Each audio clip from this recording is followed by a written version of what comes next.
सवात में सैलाबी सूरत हाल, एमरजेंसी नाफिज। सवात के मुतासरा इलाकों में रिलीफ सरगर्मियाँ तेज़ की जाएँ। वज़ीर आला खैबर पख्तूनख्वा और वज़ीर आला महमूद खान सैलाब से मुतासरा ज़िला टांक और DI के दौरे पर रवाना। वज़ीर आला महमूद खान सैलाब मुतासरीन से मुलाकात भी करेंगे, जबकि महमूद खान सैलाब की सूरत हाल और रिलीफ सरगर्मियों के बारे में ब्रीफिंग लेंगे। तो वज़ीर आला महमूद खान सैलाब से मुतासरा ज़िला टांक और DI के दौरे पर रवाना हो चुके हैं। आबिद हमीद इस वक्त हमारे साथ मौजूद हैं, ब्यूरो चीफ पेशावर।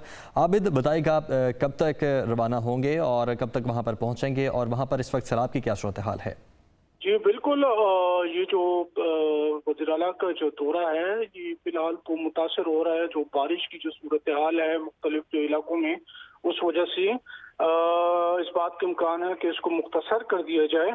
और इससे जो है वज़ीर आला की जानिब से जो है, ताहम इसके अलावा वज़ीर आला की जानिब से जो है वो इमदादी सरगर्मियों के लिए डिस्ट्रिक्ट एडमिनिस्ट्रेशन को मुख्तलिफ अजला में हिदायत जारी की जा चुकी हैं, इक़दाम किए जा रहे हैं। स्वात के मुख्तलिफ इलाकों में इस वक्त सूरत हाल बहुत ज़्यादा तशवीशनाक है।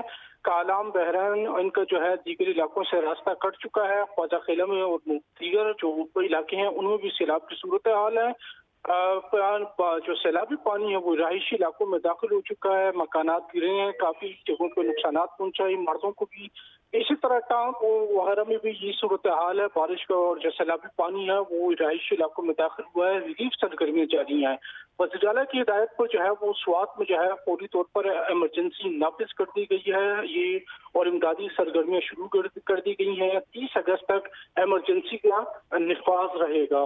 दूसरी जानिब जो कागान नारान है, नारान साइड पर भी सैलाबी सूरत हाल और सैलाब जो नारान की जो मेन शाहरा जो है वो इस वक्त ब्लॉक है, बंद हो चुकी है सैलाबी रेले की वजह से।